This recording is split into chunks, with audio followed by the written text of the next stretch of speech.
Hi everyone, Stepan here. Today I'm going to continue covering games from the Croatian Third League, which was played at the beginning of May, just after Varsar Open. Now in this game I faced an opponent I didn't prepare for. I prepared for someone else, and I was going to play e4 after quite some time, 6 months at least. But when I got to play the opponent I didn't prepare for, ended up playing d4 because I wanted to get a familiar position regardless of what my opponent played. And we get a weird type of Grunfeld double fianchetto setup, which I'm not used to playing against. So g6, knight f3, bishop g7, bishop e2, and b6. Now, this is a very provocative setup because black is never going to play e5 because it's guarded too many times. This bishop, therefore, will never really be good. Maybe bishop a6 is an immediate idea since I played bishop to e2 and sort of already wasted the tempo to develop my bishop, but I don't have to react, therefore black could develop my queen. And after knight bd2, black castles, I can immediately play knight e5. And I looked at the database. There were 2 games played from this position before, actually. And after bishop to b7, I started attacking straight away.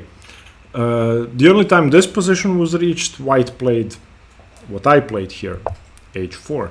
And I mean, why not? Black's king is on g8. My king is so safe that I cannot imagine any attacking idea for black if you gave black 5 moves. My king is perfectly safe in the center, and in fact moving the h-pawn often doesn't increase the risk for white or for black, even if white decides to castle kingside later on. But if black doesn't react properly, then this could be a start of a menacing attack. Okay, I have a knight on e5, rook on h1, these 2 bishops and the queen are looking at the king side. The other knight could come into g5. So this is perfectly justified, and according to the engine it's the best move. Black played knight fd7 in this position, and okay, the most logical follow-up here is of course h5, but I wanted to secure my knight first. I didn't want to get doubled pawns, so if I play h5, which is the best move, then knight e5, of course d5. And now knight to d7, I insert this capture, so black cannot take because I take on h7, and then f takes and knight f3 now. And this is, according to the engine, much better for me than the other position. And it's pretty clear why. Now f6 is not a possible pawn break, which means that it's going to be very hard, if not impossible, to get rid of this pawn. I mean, okay, c5 and queen c7, but I can always do something in the meantime, and black doesn't really have time to do that because knight g5 is coming and my pieces are just flying in. In fact, I could continue with queen d2 or queen to d3 castles queenside and just start an attack. But I played knight df3, which is still okay. The problem is that it allows pawn to f6. And now I took on d7 and then followed up with h5. But there's an incredible variation which I didn't find during my analysis on my own, but I found it because I wanted to test the move knight g4, and I just couldn't find anything good after h5. Of course, retreating the knight to h2 with the idea of knight f1, knight g3, and eventually playing g4, putting pressure on h5 is way too slow. But then I looked at this move. This I still found on my own, but I sort of gave up after king h7. I tried to find some attacking ideas with bishop to d3, but I gave up here. And then I turned on the engine, and this is absolutely incredible. This knight cannot be taken, so if bishop takes, then knight g5. And if bishop takes knight, then queen takes h5, and this is forced mate, because king g8, queen g6. And after knight g5, if pawn g5, then queen h5 anyway. And whatever you do, I win. If you take my bishop, I can take on g5 and win Later, if you play, or I'm sorry, if you take my bishop, I can just mate you here and take the bishop. If you play rook g8, I can just play hg5, and this is just a winning position. And after knight g4, if you don't do anything, then I'm going to play knight h6 and exchange the bishop, play h5, and of course have a huge attack. So knight g4 is the best move, but I took. Okay, knight takes d7, knight takes d7, h5. And now if I get to take on g6, this is of course very good for me, a very easy natural attacking position, excuse me. It's still incredibly hot in Croatia. So black has to close the position down with g5. And now I made a mistake. It was important to play h6 first, force the bishop to h8, and then play bishop to g3, because now I have a pawn on h6. And this is way more pleasant because my bishop has this diagonal. My knight can reroute to g4, defending the pawn if necessary. And also e5 has basically been stopped forever. And also f5, because now the g5 pawn isn't defended. In the game I played bishop g3 immediately. I knew that my opponent was going to play h6, but I wanted him to play h6, and my idea was to get the light squares. I played bishop to d3. Okay, now my opponent played e6, which is understandable because bishop to g6 is one threat, but bishop to f5 is even more menacing because I would be controlling the entire complex. So e6, bishop g6 anyway, queen e7. I cannot take on c7 because I lose my bishop after e5. So I played c3. This is just a safe move in anticipation of c5 and now castles. I don't need my rook on the h file anymore, so it has to be the best move. Rook ac8, a4, starting something on the queen side, a6. And now queen e2. Queen e2 is okay. Sometimes, if black does nothing, I can get my bishop back here after, for example, b4 takes, queen takes, rook b1, and then bishop to d3. But my opponent played f5. And again, this is a move I sort of wanted him to play because now he will never play e5.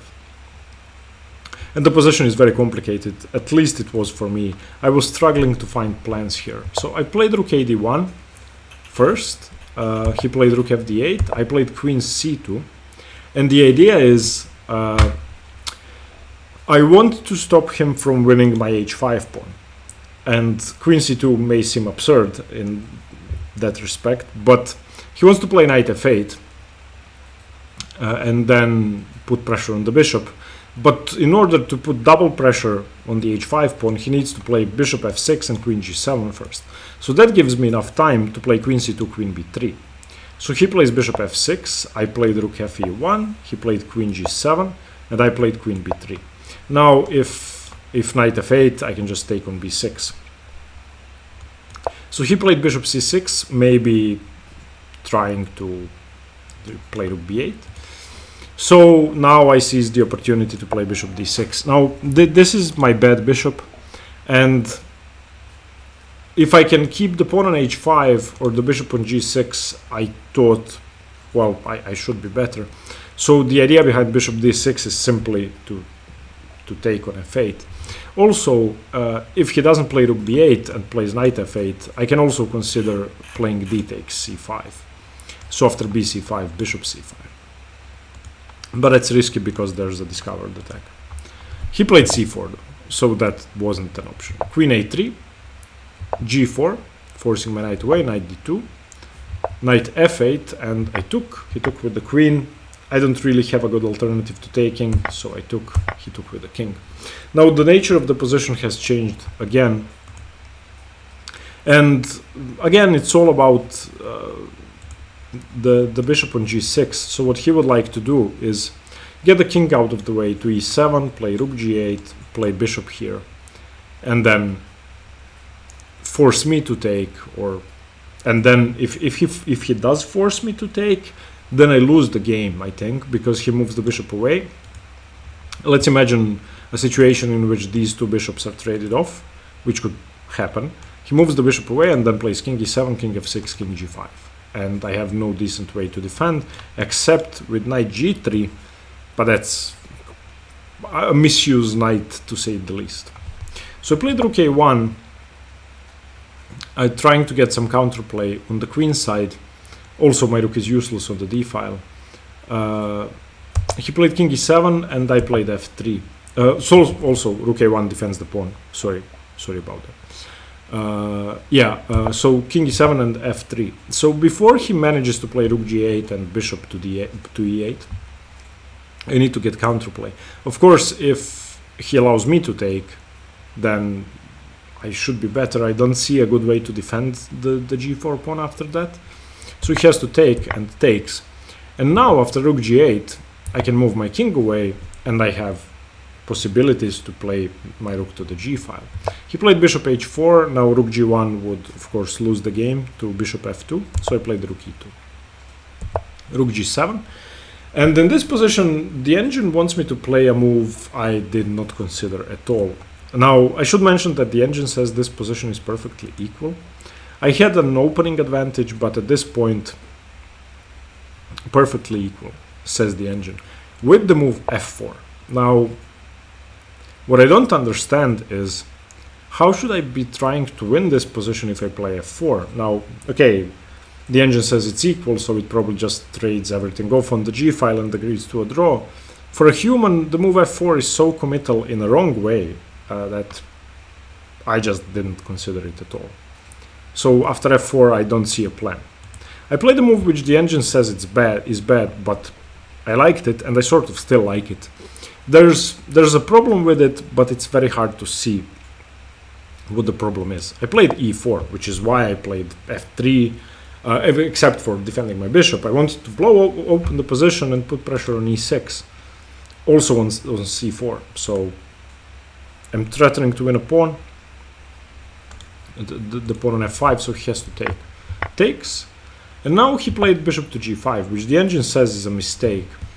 The way to punish e4 was to play rook f8. And after e d5, bishop d5 to play king h2 for white, and then rook f4. And this should be good for black. Now, I'm not sure I would have played king h2. I think I would have continued bishop e4. Again, to put pressure on his position, threatening to win the bishop. So now takes. The engine says minus 0.7. Black should be slightly better. But my opponent played bishop g5. And now I had a huge dilemma between knight f3 and e takes d. Against knight f3 I was expecting bishop f4, and then I was going to take. What I didn't like was my rook ending up on e4. I wanted my knight on e4, so I just took. And of course he cannot take with the pawn, so takes with the bishop e4. Now if he takes on d2, I take the bishop, and then I win the e6 pawn, because he cannot play rook c6 and cannot play rook g6. So he has to take the bishop, cannot take the knight. So bishop e4, knight e4. Okay, and in this position, my opponent played a really bad move. What he should have done is rook f8, just a normal move. He played king d7 to one pin. And now, after a5, which I played instantly, black is in huge trouble. Of course, he cannot take. If b a5, then knight c5, and king c7 loses the exchange, king c6 loses to rook e6, king d8 loses the exchange, king e7 loses a pawn with check, king e8 loses a pawn with check, so the best move is probably to give up the exchange like this.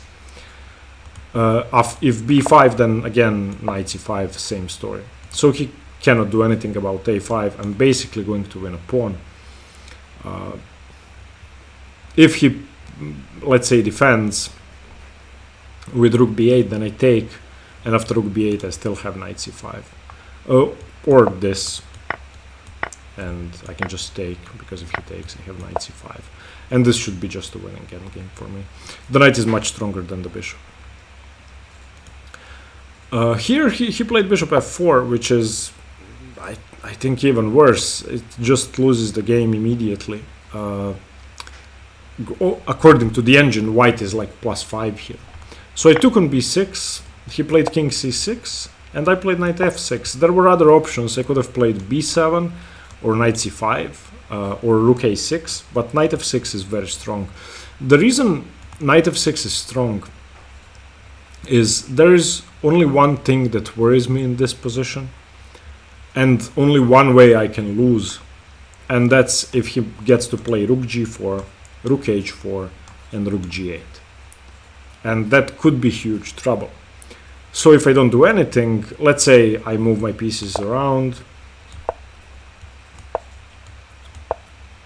and we get this position, then I just lose. So that's the only thing I'm afraid of. So knight f6 does three things. Prevents rook g4, prevents a rook g8, and threatens rook takes e6. So I was really happy with this move. And there's not much he can do about it. He cannot attack my knight without allowing rook e6. So e5 first, giving up another pawn, d5. Now I'm 2 pawns up. He played rook f8. He wants to, I think, play rook e7 and win a piece. And I blundered here according to the engine, but my position is still +4. I played rook a6, which seems perfectly reasonable. The engine wants to play rook f1, and after bishop g5 wants to play rook d1. And after rook e7 wants to play rook d6 check. I mean, this is not a human way to play, at least for me. Chasing the bishop away and then getting the rook to the d file. I thought rook a6 was a normal move. At this point, I should say we were both extremely short on time. I think my opponent had 2 minutes on the clock. I had 2 or 3, I don't know. But for me, as you probably know already, playing with a couple of minutes on the clock is not normal classical chess. I just cannot think straight. Okay, he played rook e7, and I played rook a7. Rook e7 should be, according to the engine, a completely losing move. Now it's like +9. He maybe could have held on with rook g5, and after rook g2, because he's threatening to take the pawn, he takes on e5, and I play rook g6. Of course, white is still better here, but black could hold. But he played rook e7, and now I played rook a7. There was a better move. I could have played knight g4 as well, and after rook g7, b7 check, king b7, and rook g6. Again, the idea is to just push this pawn, prevent any infiltration on the g file. But rook a7 seemed sensible. He played rook e6. I mean, he should have taken on e5, I think. Rook e5, bishop e5, knight d7. It's very hard to see that this is a position you can hold. But I mean, I can just play b7. If king takes knight, then b8 queen. But he played rook e6, which doesn't even take the pawn. So I played rook c7 check, king b6, and knight d5 check, king b5. Now, in this position, there was a simple way to win, which I didn't even consider. If you would like to win in one move, you just take on c4. And that's it. I'm threatening the bishop, I'm threatening knight c7. There's nothing for black here. But I didn't see that, as I said, with a minute on the clock. I played what I'd intended to play, knight d5 and rook f2. And I thought this wins a piece just the same. It doesn't. He plays rook e5, which I missed. And of course, in side note, it's not easy to see everything, but such a simple tactic I should have seen. And the worst thing is, this game is still winning if you capture correctly. I did not, and I got into a drawn endgame, which, considering the fact that I could have won a piece a move ago, is pretty heartbreaking. So the correct way is to take with the knight, and after rook e5, I chase the king a bit farther away. It doesn't matter which way it goes, here or here or here. Let's say king c6 and now rook h7, and once he wins his piece, then I take on h6, and this is a completely winning rook endgame, completely winning. What I did in the game was rook takes. And of course he plays rook h5. I lose my h-pawn. King g2. Rook g8. King f3 and then rook d5.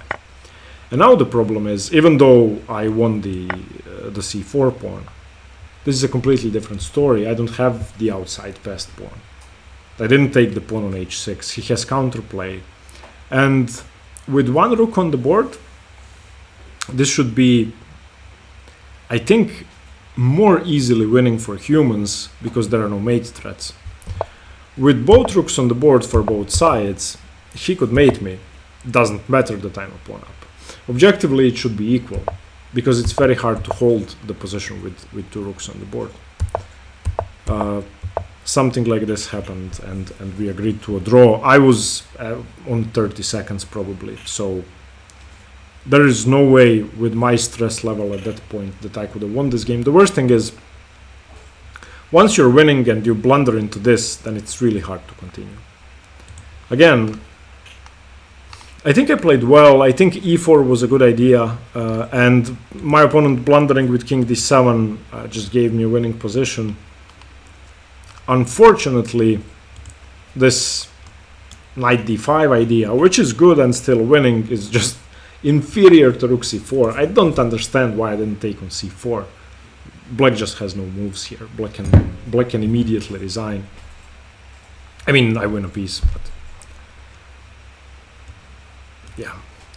In any case, I hope you got something from this game. It was very complex, at least for me, and I'll have to analyze it some more. There are some points in the early middle game where I had to improve my play because I was playing aimlessly. Thank you for watching. See you tomorrow. Stay tuned for more chess. Bye bye.